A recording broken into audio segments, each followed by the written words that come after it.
And welcome back. I hope you're all doing well. So in this video, we're going to wrap up our short two-part series on alternative desktop environments for Pop! OS 24.04. And today we're going to talk about installing, and we're going to go through the process of installing KDE Plasma. So why would you want to do this? Well, maybe you're not quite happy with the current state of Cosmic, or maybe you want a desktop environment that offers more customization while still giving you access to both Wayland and X11. Plasma is a powerhouse, so I'm going to walk you through the full installation process and show you how to ensure that both display server options are available for you at the login screen.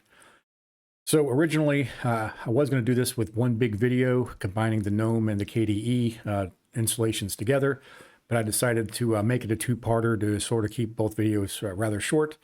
And part one was a couple of weeks ago, and we did cover the GNOME installation to include X11 and Wayland. And in this one, we're going to wrap the series up with KDE. All right, so let's go ahead and jump into it. All right, so before we get started with the physical installation, you need to decide which version of KDE that you're going to want. There are three flavors. You have KDE Plasma Desktop, which is the bare bones minimal install. We have KDE Standard, which is the desktop plus some essential KDE apps like the file manager and terminal. And then we have KDE Full, which is everything, the full enchilada, the games, the full suite of tools, and all the bells and whistles.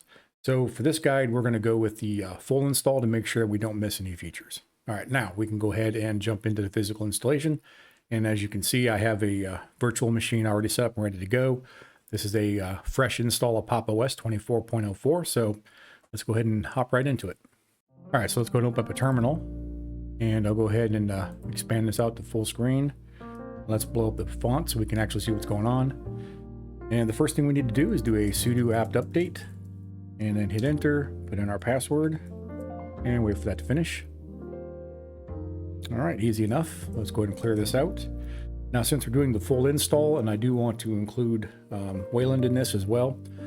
So we have the option of X11 or Wayland at the login. We're going to do a sudo apt install and we're going to do KDE full. And a space, and then a Plasma hyphen workspace hyphen Wayland, and a space and a hyphen Y.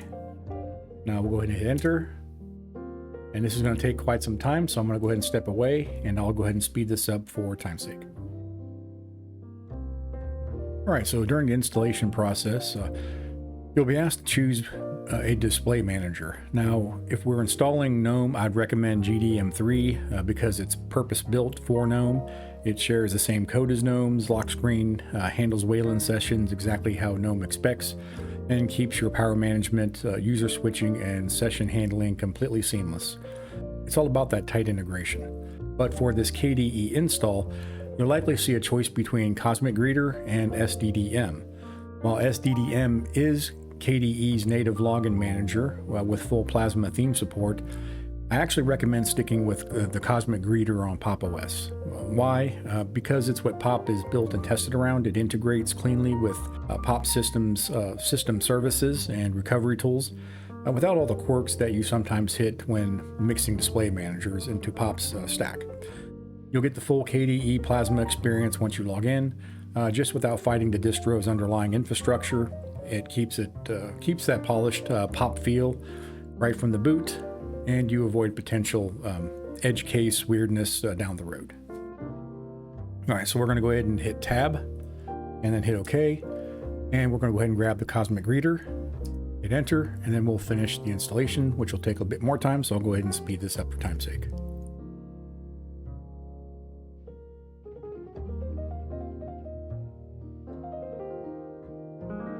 All right, so we're finished with the install, so let's go ahead and clear this out.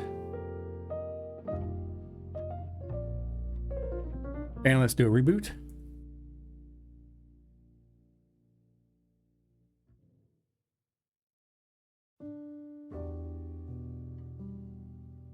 All right, so the first thing we want to do is come over to this little gear for session. We're going to click on that, and you can see we have the option for Cosmic, for Plasma Wayland, and for Plasma X11. So let's go ahead and grab the X11 and then put in our password. And we'll log in real quick into KDE. All right, now we are logged into KDE and we are in a X11 session. And to prove that, we're going to do an echo, and I'm going to do a $ XDG underscore session underscore type, and hit enter, and you can see that we are in X11. All right, now you might notice if you go to your all applications, there are some Cosmic apps that are still showing up. If you would like to get rid of those, let me show you how to do that real quick. Now, we are not deleting them. We are simply just hiding the launcher in our KDE session. So to do that, we want to make a directory. So make directory, and we're going to do -p, and we're going to put a /local/share/applications, and we'll hit enter. Then we're going to do a copy. We're going to copy all the Cosmic files out of our user directory and put them into our local. So we're going to copy user share applications /com.system76.cosmic, and then we'll do an asterisk. Make sure we capture all those files, a space, a tilde, and /local/share/applications, and then we'll hit enter. All right, now with one sweeping command, we're going to add the no display equals true command to all those files that we need to affect. So we're going to do a for fn, and we'll do a tilde .//share/applications/com.system76.cosmic asterisk, and a colon, do echo no display equals true, and we'll end the quote there. And let's do another quote, $F, quotation mark. And I think that's it. So we'll hit enter, and we'll type done, and we're good to go. So let's go ahead and update the desktop database. We'll do update desktop database base tilde /local/share/applications, and hit enter. And we can go ahead and exit out of the terminal, and let's go check our applications. And all of the Cosmic apps have been hidden. Again, they have not been deleted. It's just the launchers are hidden in our KDE session. So if you go back to Cosmic, they'll be there ready for you to use. All right, and there you have it. A complete install of full KDE Plasma, complete with Wayland and X11. And next video coming up is going to be fine-tuning a local LLM on your machine. We're going to go through the entire process from start to finish. And that video is going to be 30 to 45 minutes, I predict, maybe even a little bit longer. I might have to break it up into 2 parts just to keep it from going too long anyway. All right, so enough said. I hope you enjoyed this video. Hope you got something out of it. And until the next video, stay safe out there, and I'll see you soon.